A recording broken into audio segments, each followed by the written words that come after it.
Después de su pasión y muerte y resurrección, Jesús va a enviar los discípulos a todos los lados del mundo, encomendándoles a bautizar, enseñar y anunciar la buena nueva en todo el mundo.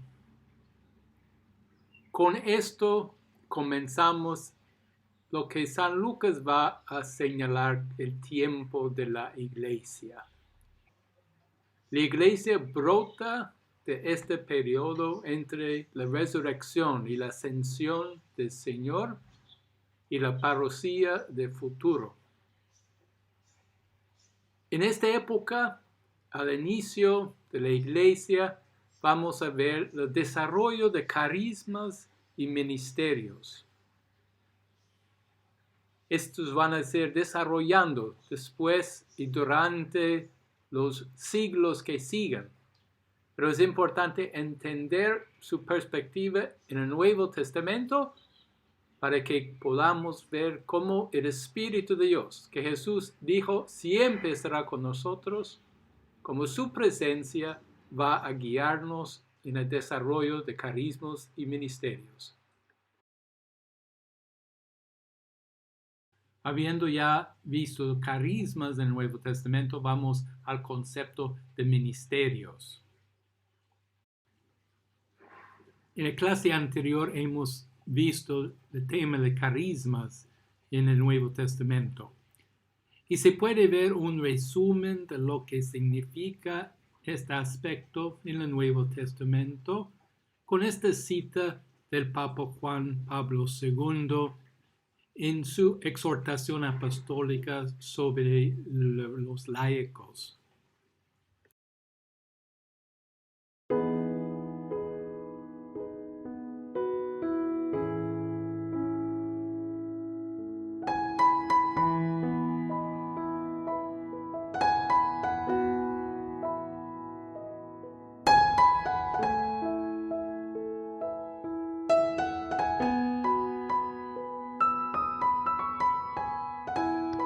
Aquí vemos ciertos aspectos que hemos visto en el Nuevo Testamento. Primeramente, los carismas son dones del Espíritu Santo. Son dados por el Espíritu Santo a personas.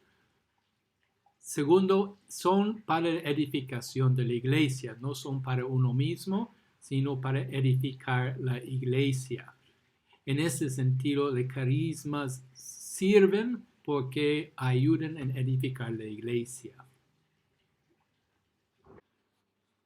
La palabra ministerium en el Concilio Vaticano II generalmente se refiere a los ministerios ordenados, pero también hay algunos documentos que hablan de ministerios para los laicos. Vemos aquí unos textos de Ad Gentes, el documento sobre la misión de la iglesia.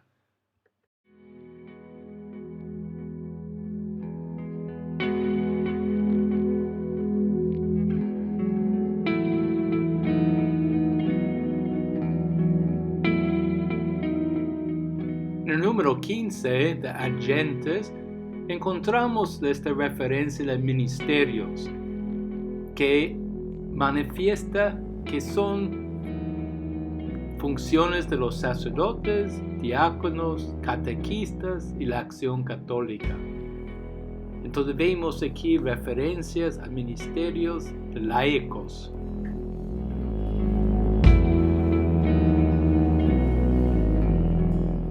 El número 28 también refiere a los fieles cristianos, los laicos, que tiene facultades, carismas y ministerios, todo con el fin de edificar la iglesia.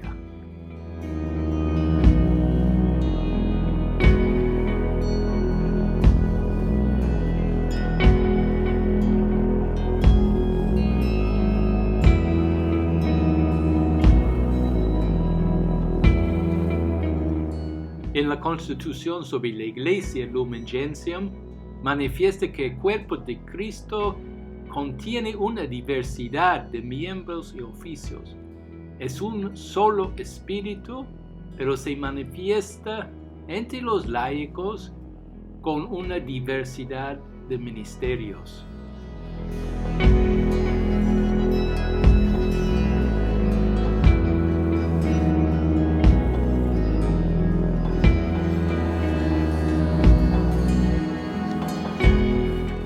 Y el decreto sobre el apostolado de los laicos en Vaticano II dice que sirve de gozo a la Iglesia el que cada día aumenta el número de los laicos que prestan el propio ministerio a las asociaciones y obras del apostolado.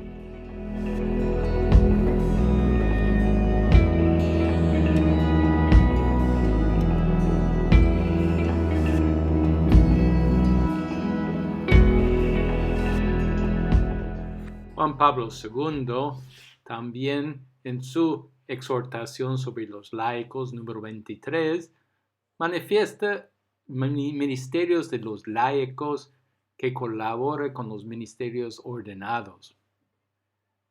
Y vemos en el documento final del sínodo sobre la Amazonía una amplitud de conceptos.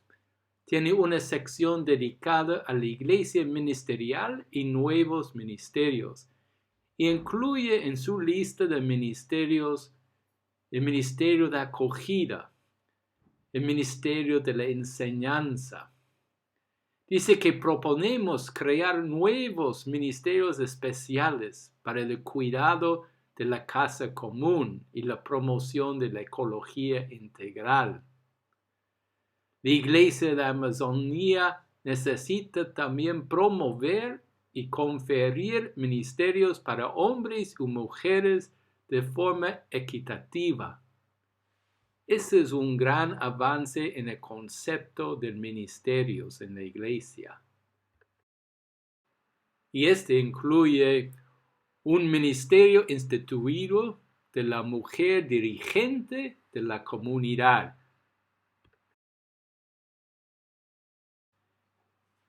Y otra referencia en el documento final del sínodo dice: la sinodalidad caracteriza también la Iglesia del Concilio Vaticano II, entendida como pueblo de Dios en igualdad y común dignidad frente a la diversidad de ministerios, carismas y servicios. Este documento enfatiza entonces los ministerios de los laicos y no solamente ministerios ordenados. Una amplitud de ministerios y carismas y servicios para edificar la Iglesia.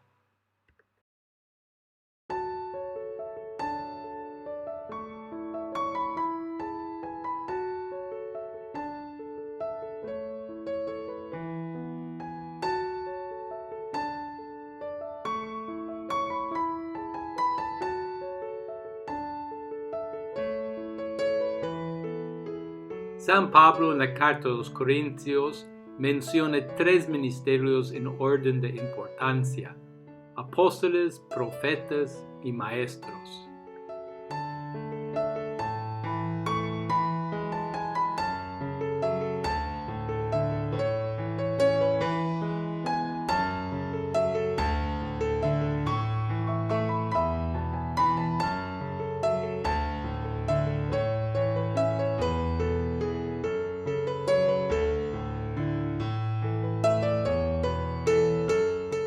Apóstol significa uno que es enviado, mandado.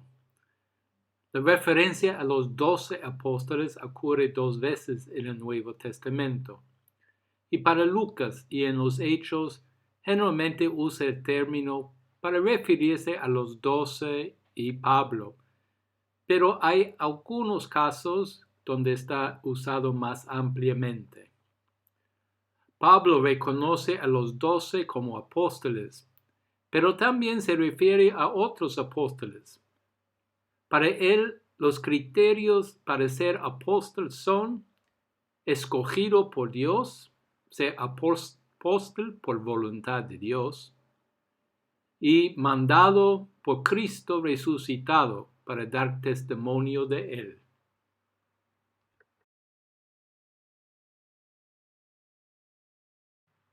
Ser enviado por Cristo resucitado para ser un apóstol significa ser enviado al mundo, no dentro de la misma comunidad.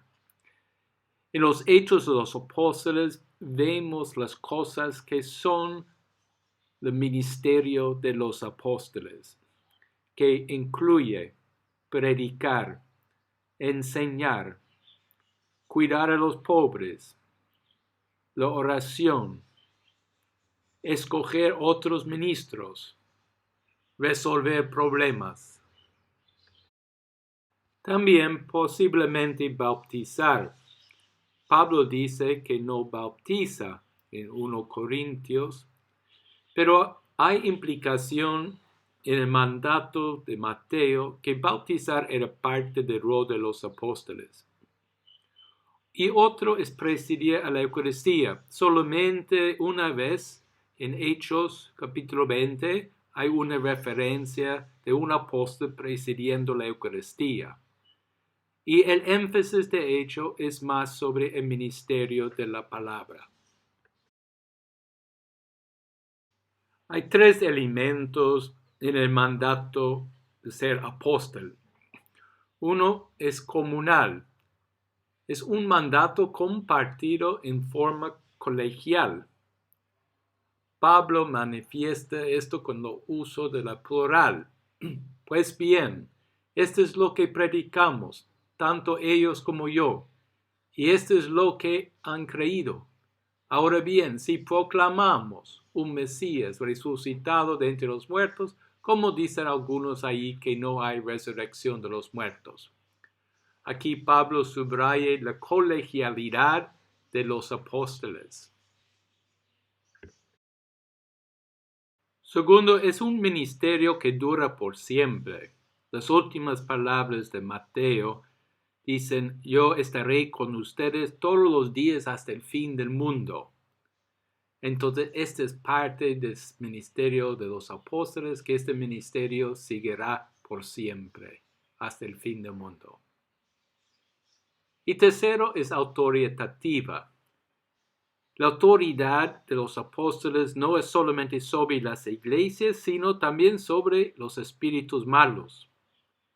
Ellos comparten entonces en el poder de Cristo mismo.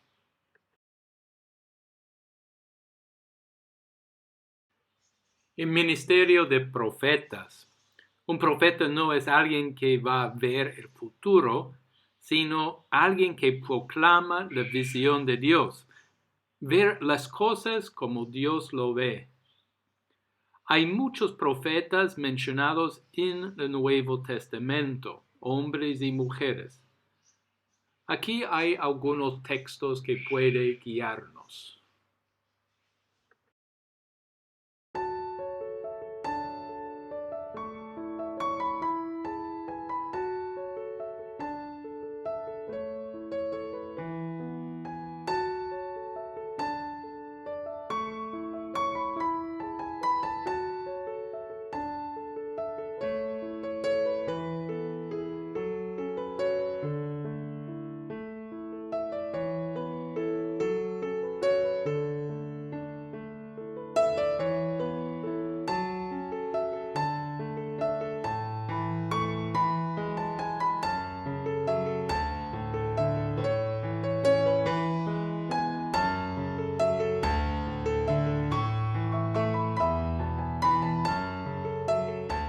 Y también aparecen falsos profetas. Pablo dice en su primera carta a los Tesalonicenses, que hay que discernir los falsos profetas, pero que no es una razón de dejarse de confiar en los buenos profetas. Los profetas sirven la comunidad. Pablo ve el gran valor en los profetas porque llama a las personas a la conversión. Así es más importante para él que de los que tienen el don de hablar en lenguas, porque los profetas ayudan a edificar el cuerpo de Cristo. Pero en distinguir entre los profetas buenos y los falsos hay 2 criterios. Uno es su propia vida y cómo viven moralmente, su coherencia con su vida y su mensaje. Y segundo, el contenido del mensaje, que sea fiel al mensaje de Cristo. Y como tal, es un mensaje que edifica la iglesia, la comunidad. El tercero de los ministerios que encontramos en los Hechos de los Apóstoles son los maestros. Apolo es un ejemplo de uno de estos maestros. Es de Alejandría, que era el centro intelectual del judaísmo en aquel entonces. Y vemos cómo está en el capítulo 18 de Hechos.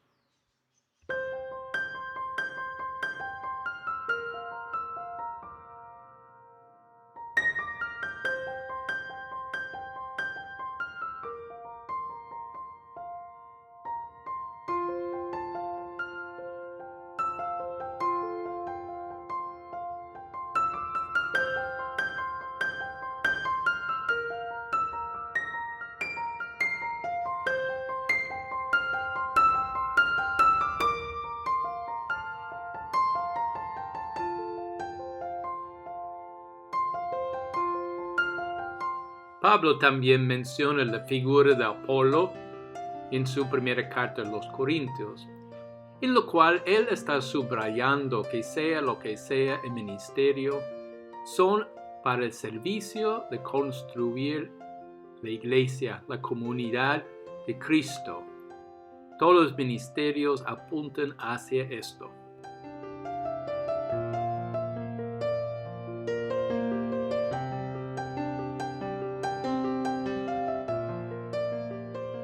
Hemos visto entonces cómo en el Nuevo Testamento menciona estos tres ministerios en los Hechos de los Apóstoles.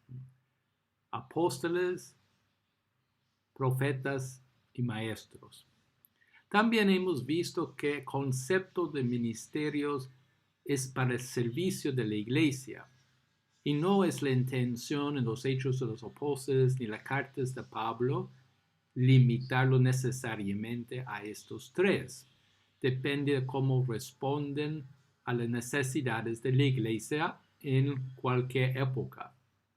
Y por eso hemos comenzado este video viendo cómo esta palabra está usada también en épocas actuales, tanto del Vaticano II como hemos citado también los papas Juan Pablo II y el documento del Sínodo de los Obispos sobre la Amazonía.